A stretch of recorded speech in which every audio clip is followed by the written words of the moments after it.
Peguei o telefone, liguei pra minha mãe e falei, mãe, tô levando a Camila Pitanga aí em casa.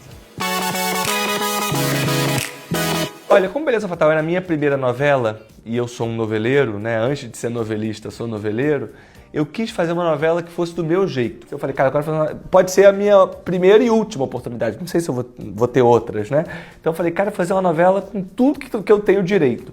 Então, desde o início eu quis fazer uma novela com muito suspense, com muita virada. Eu queria que fosse uma novela gay, bem gay, mas do jeito que eu acho que tem que ser as narrativas ao tratar de temas como sexualidade. Ou seja, uma novela sem ser didática, sem ser moralista, sem ser lacrativa. Que naturaliza os assuntos, porque são assuntos naturais. Ela é muito clássica, muito tradicional. Como era a minha primeira, eu quis começar pelo tipo de novela que eu mais gosto, que é uma novela de vingança.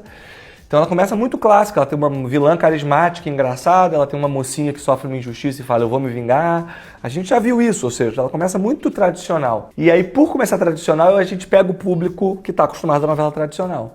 E ao longo dos capítulos, eu queria que ela fosse virando uma novela ousada, que é mais o jeito das minhas histórias, em geral, nos livros e tal. Então esse equilíbrio, eu acho, entre o clássico e a ousadia e o novo, é que é interessante, né? Se você se apaixona pelos personagens, as pessoas ficam. E o autor fica também, ou seja, o autor, meu dedo coça com vontade de escrever mais cenas do Lino da Elvira, da Lola falando besteira na live, e lacrando e falando, sabe? Assim, um ensinamento do Silvio. O Silvio falou, Rafa, o difícil de novela são os primeiros 20 capítulos.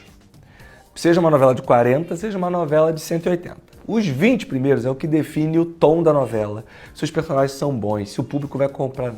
Se o público comprar, aí é só você ficar brincando. É isso, ou seja, imagina quantas cenas a gente não quer ver do Gugu Madeira com a Giovanna Antonelli, falando, batendo papo, fazendo churrasco. Então é isso, se aquilo funciona, vai. Agora se não funciona, também, para fazer funcionar depois, olha, é difícil. Por exemplo, no início da novela, eu fiz a Sofia gostando muito do Alec, e aí chegava o Gabriel. Aí falou, Rafa, eu já cometi esse erro numa novela uma vez. O público, você quer que o público torça por Sofia e Gabriel, esse é o casal da novela. Então, desde o início, quando você tem Sofia e Alec, a Sofia tem que ficar um pouco incomodada. Você tem que entender que a Sofia não está ali 100%. Então é uma mudança sutil na cena, em vez de ela estar super apaixonada, você vê que ele está super apaixonado, mas ela não. Era realmente uma relação de você ter um colega mais experiente, muito mais experiente, te dando toques, olha que presente. Então ele não mexeu muito na novela, chegou uma hora que eu brincava que eu queria assustá-lo, então assim, eu brincava, falava, vamos fazer uma cena para deixar o Silvio de cabelo em pé, assim, né, sendo que ele é careca. E aí eu mandava pra ele, falava, você quer me assustar? Não vai assustar não, meu filho, eu fiz mulher objeto. Então ele também tinha, as cenas da casa do Sim e tal, eu falava, vamos fazer bem pesado pro Silvio ficar horrorizado. E ele falava, não me horroriza nada, e ele gostava, que era muito legal, ele me incentivava nesse lugar. Eu acho que o formato mais curto ajudou a novela a ter uma certa unidade, ajudou muito no elenco, porque o elenco, quando começou a fazer, já sabia como os personagens acabam, então eles construíram essa curva melhor. Eu, como autor, pude fazer isso. Pensa que eu cheguei no 40, pude voltar ao primeiro episódio, então tem pista do que acontece no 40 no primeiro episódio, porque eu pude voltar lá no primeiro e mexer. A imagem que eu uso é um pouco assim, eu sou o liquidificador, né? Vai entrando tudo aqui, eu bato e sai uma história que tem um pouco de coisas originais minhas, mas também tem muita referência. E eu não acho que é ruim dizer quais são as referências, sabe? Então, e as referências vão em todos os lugares, por exemplo. Tem umas que as pessoas falaram um pouco, por exemplo. Tem claramente Festim Diabólico, do Hitchcock, que é um dos meus filmes favoritos da vida, na cena da família Paixão com um defunto na sala.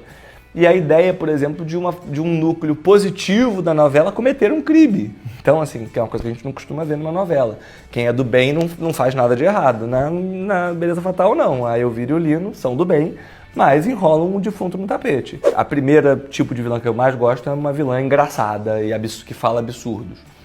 E aí eu quis fazer uma vilã, então, inspirada numa pessoa que eu conheço muito bem, que é a minha própria mãe, que é uma pessoa que tem a energia da Lola. Minha mãe não matou o marido, ela é casada com meu pai até hoje, tá tudo certo. Mas ela, em termos de energia da personagem, ela é exatamente aquilo. Ela fala pelos cotovelos, ela fala absurdos e não se importa com isso.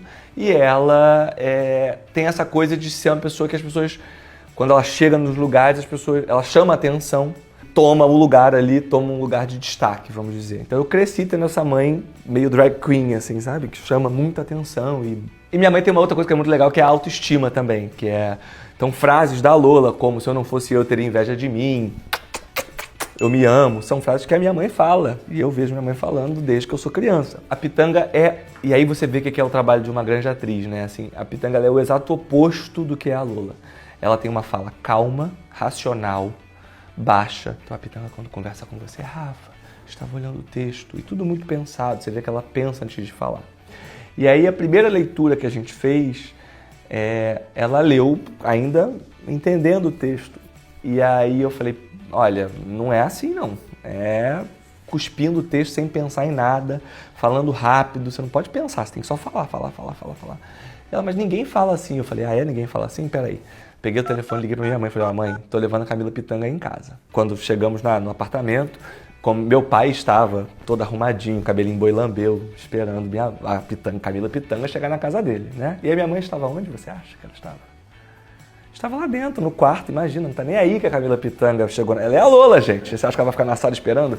Não ficou, não. Aí a Pitanga chegou, abrimos um vinho, uma bela hora, quando ela quis, ela sai do quarto e fala, oi, Camila, não sou... E super calma, não sou nada disso. Não sou nada disso, o Rafael que tá inventando, ele cisma com essas coisas, sabe como é? Uma bela hora, ela começa a se soltar, porque deixa de fazer a personagem e passa a ser quem ela realmente é. E aí... acaba a garrafa de vinho, a bela hora ela tá lá, não, porque eu sou tranquila. Paulo, pega mais vinho! Tipo, né? E aí a Pitanga comecei a entender quem é a personagem. E aí no final ela falou, entendi tudo, Rafa. Então é muito engraçado, que ela imita alguns trejeitos que ela pegou e tal. Com esse elenco incrível, eu acho que é interessante ver a sede que tá todo mundo ali de fazer bem feito, porque todo mundo tá fazendo papéis muito diferentes do que sempre fez, né? A Giovanna Antonelli tá super diferente, a Pitanga é muito diferente, o Cerrado outro dia me ligou falando, Rafa, na rua não me chamam mais de Cro, me chamam de Dr. Peitão. Todos os personagens do Beleza Fatal têm isso, né? São todos maus, mas tem um lado humano, né? Eu adoro que as pessoas torcem pelo Átila, né? Enfim, torcem, assim, odeiam o Átila, mas veem que ele tem um lado humano. E isso a Lola também sempre teve. Mas a Pitanga acho que trouxe isso muito mais forte. Acho que ela assentou essa personagem. E esse assentamento, o fato de que ela é uma personagem humana, é essencial para que o pessoal tenha comprado a Lola e torça por ela e seja Lolover. As Lolovers... Eu tenho outras 3 ideias que são tramas clássicas também de novela, mas com uma pequena diferença. Então, enfim, eu tô com as ideias na cabeça, tô conversando, vamos ver. E uma coisa que eu acho que é muito importante, isso eu faço desde os meus livros, assim, eu fiz um livro de um jeito e o outro é outro livro diferente. Então, assim, também eu acho que tem uma coisa de não querer fazer um novo Beleza Fatal. Beleza Fatal é Beleza Fatal, tem lá a vilã de Beleza Fatal, tem tudo de Beleza Fatal. Agora é outra coisa, então não sei se tem que ter uma vilã engraçada de novo. Pode ter outros tipos de vilã que também são interessantes e que não são necessariamente como a Lola. Enfim, é só porque isso, as pessoas também às vezes esperam agora de novo uma novela que seja o mesmo tom do Beleza Fatal. E eu acho que isso não precisa, eu acho que dá pra fazer outras coisas legais também.